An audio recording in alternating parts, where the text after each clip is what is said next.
through your first club championship.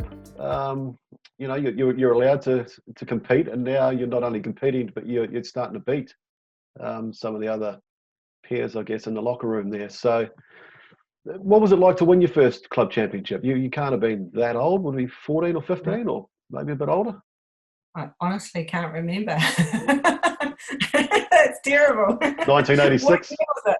1986. Yeah. So I was 14. Okay. 14. Wow.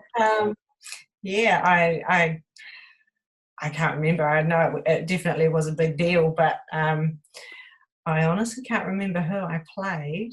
It may have been Barbara Gill, but I'm not sure if the record books show who was in the finals.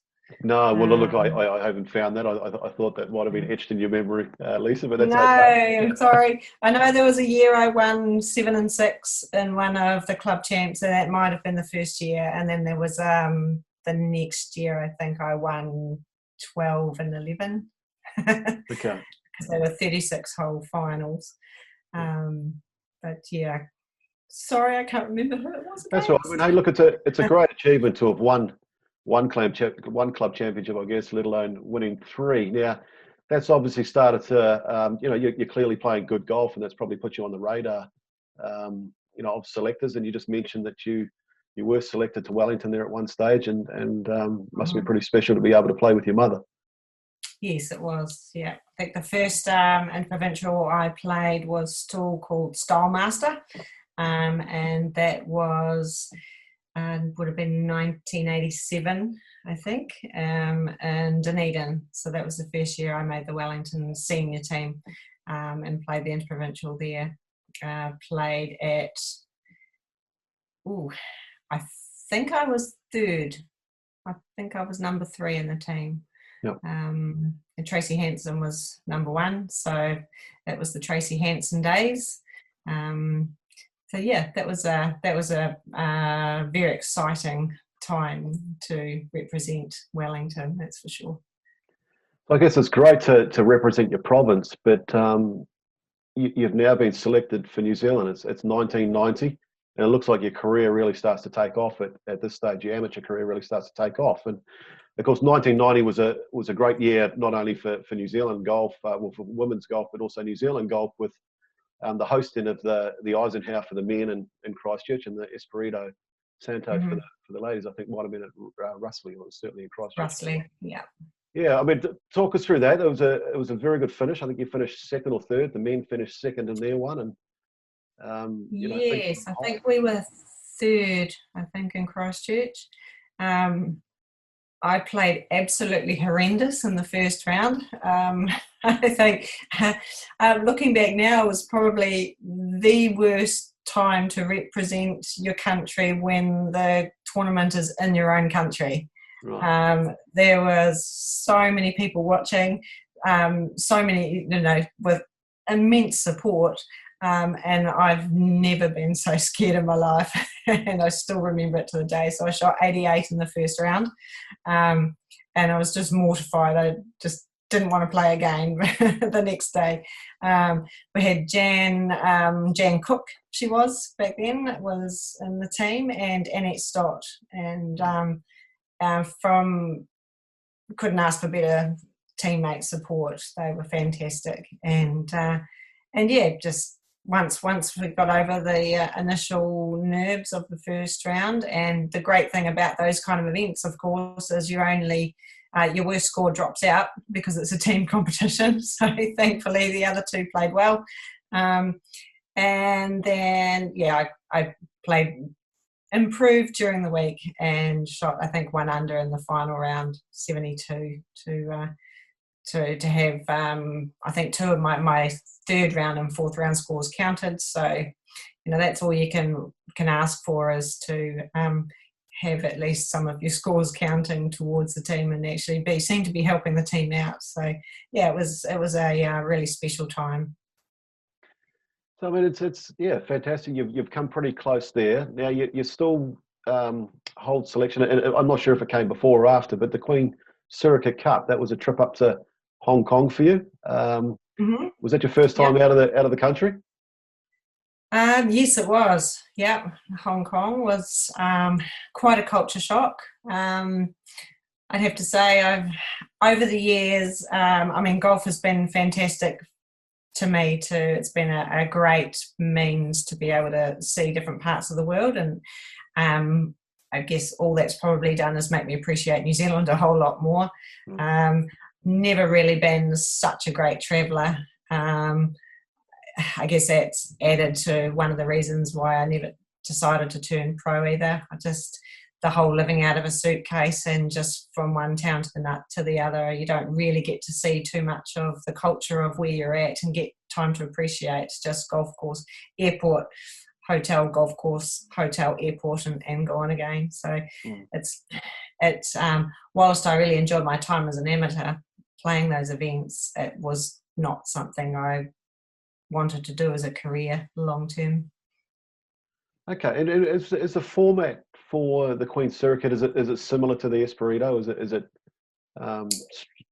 you know, I mean, obviously it's a team event. Is it match play or stroke play? How does it? No, it's the same as Espirito is 72-hole stroke play, where the Queen's Circuit is 54-hole stroke play, but the same format, the best two scores of the three in the team count. And yeah, just over 3 rounds instead of 4, with just the Asia Pacific countries. So I think there was, back when I played, was 13 or 14 countries that participated in Queen's Circuit, as opposed to 26 at the time for Espirito. Growing up, and you've touched on you know, the opportunity to turn professional or otherwise. Who were and granted, golf was a little bit limited in those days on what we actually saw on TV.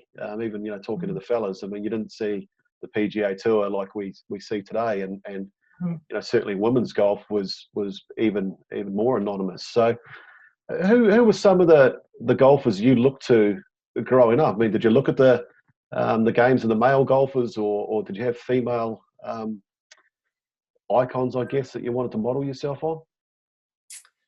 Wow, I guess back then was probably more your own amateur players. I guess we knew them more rather than overseas professional players as much, because exactly that, for that reason. You didn't see the PGA Tour or the LPGA Tour weekly on television. But the one that does spring to mind was Jan Stevenson, who was a PGA professional in Australia. So she was probably, I guess, a superstar in our eyes in New Zealand.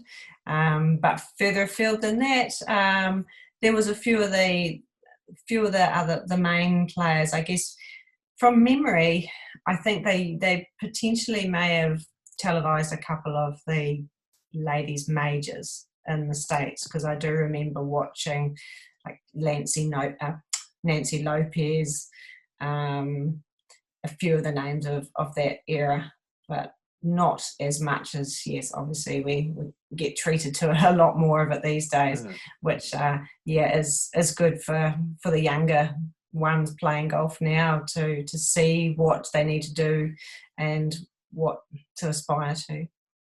I guess the New Zealand Open, you know, it's the men's Open, was quite a prominent feature of Paraparaumu during those days, the late 80s and the early 90s.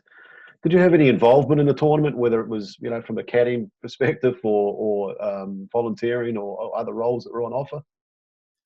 I do remember, and I can't remember who it was, but yes, I did caddy in the New Zealand Open one year for a player who was only there for the first 2 rounds.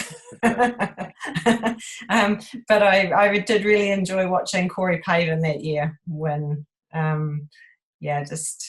I think he was such a good thinker, because what he lacked in distance, he made up for in finesse around the course. And for a course like Paraparaumu, it's not about hitting the ball a long way, it's about keeping the ball in play. And he really showed that. You know, there was, I think, the same year Payne Stewart was also there playing?